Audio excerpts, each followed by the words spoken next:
Assalamualaikum warahmatullahi wabarakatuh. Perkenalkan, nama saya Anastasia Dewi dari Prodi Akuntansi NPM 2104040200005. Pada pembahasan kali ini saya akan membahas tentang ibadah puasa untuk insan mutakin. Sebelum kita membahas materinya, marilah kita berdoa terlebih dahulu. Bismillahirrahmanirrahim.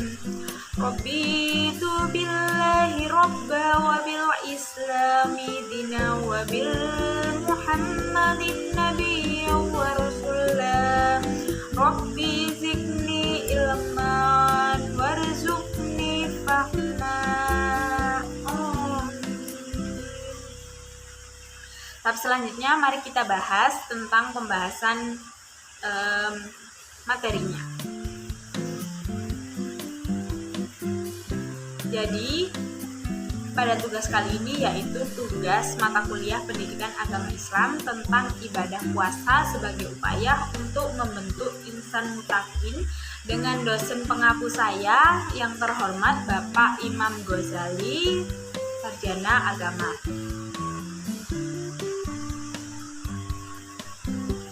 Pembahasan yang pertama yaitu ada pengertian ibadah.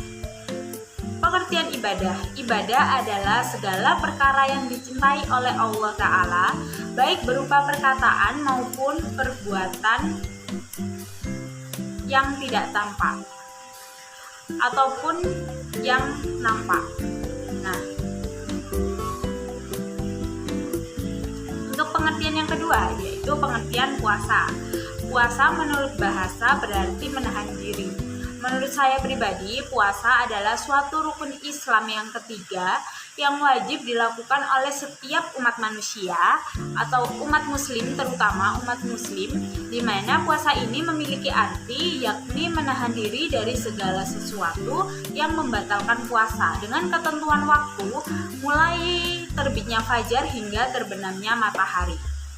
Puasa merupakan perintah Allah yang wajib dilakukan oleh semua umat Islam dengan niat dan ketentuan yang telah diterapkan.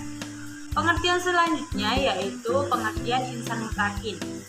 Pengertian insan mutakin adalah orang-orang yang bertakwa dan selalu menjalankan perintah serta menjauhi larangan Allah Subhanahu wa Ta'ala.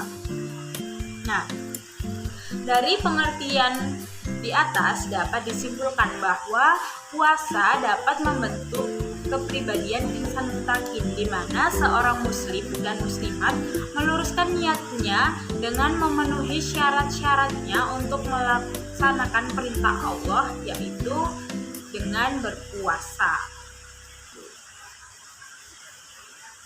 Puasa dibagi menjadi dua, yaitu ada puasa sunnah dan puasa wajib. Salah satu puasa wajib yang seperti kita ketahui yaitu puasa Ramadan. Puasa Ramadan ini dilakukan selama full 1 bulan atau 30 hari dengan merayakan momen kemenangannya yaitu Hari Raya Idul Fitri, tepatnya pada tanggal 1 Syawal. Pembahasan yang kedua yaitu ada ketentuan-ketentuan ibadah puasa. Ketentuan-ketentuan ibadah puasa. Yang pertama ada syarat puasa. Syarat puasa dibagi menjadi dua, yaitu syarat sah dan syarat wajib. Ketentuan berikutnya ada rukun puasa dan ketentuan selanjutnya ada sunnah puasa. Ketentuan pertama tadi adalah sunnah puasa. Syarat puasa. Syarat puasa dibagi menjadi dua, yaitu syarat sah dan syarat wajib. Syarat sah puasa ada Islam, berakal sehat, suci dari haid dan nifas bagi kaum wanita dan tidak diperuntukkan untuk kaum laki-laki tentunya. Syarat syah yang keempat ada ketentuan di mana puasa tidak boleh dilakukan pada hari-hari yang diharamkan untuk berpuasa, seperti Hari Raya Idul Fitri, Hari Tasyrik, ataupun Hari Raya Idul Adha. Syarat puasa Yang kedua yaitu syarat wajib. Syarat wajib dibagi menjadi beberapa hal. Yang pertama ada Islam, yang kedua ada baligh, yang ketiga ada berakal sehat, yang ketiga ada mimpi, ada yang keempat ada suci dari haid dan nifas untuk kaum wanita, dan yang terakhir ada menetap dalam keadaan menetap atau bermukim. Selanjutnya ada rukun puasa. Rukun puasa dibagi menjadi dua, yaitu yang pertama berniat puasa karena mengharapkan ridho dari Allah Subhanahu wa Ta'ala, Allah yang Maha Berkuasa. Yang kedua ada menahan diri dari segala hal yang membatalkan puasa, yakni makan dengan minum disengaja, nifas, haid, memasukkan benda ke mulut atau ke 9 lubang manusia itu dengan sengaja, muntah dengan sengaja, dan lain-lain. Nah, pembahasan yang ketiga, ketentuan puasa, ada sunnah puasa. Sunnah puasa yang pertama ada membaca doa buka puasa. Pastinya kalian sudah hafal ya dengan doa buka puasa. Nah, mari kita baca terlebih dahulu doa puasa.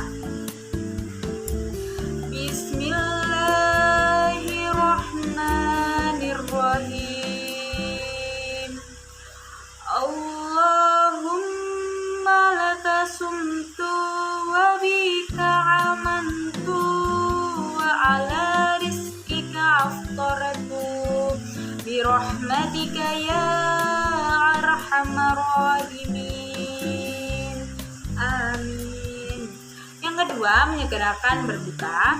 Yang ketiga, setelah kita menyegerakan berbuka, kita harus berbuka dengan makanan pembuka, yaitu makanan yang manis-manis seperti teh, biasanya es campur, cendol dawet atau sebagainya.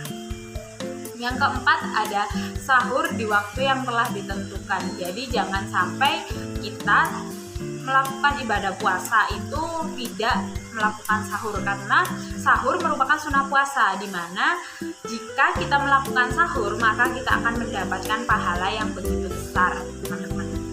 Yang kelima ada memperbanyak melakukan kebaikan.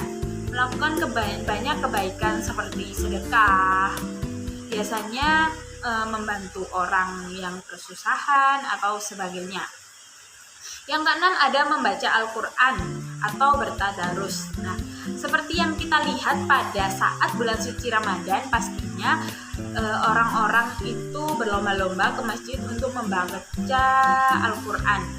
Nah, dan menghatamkan biasanya di pas hari ke-30 hari puasa, teman-teman.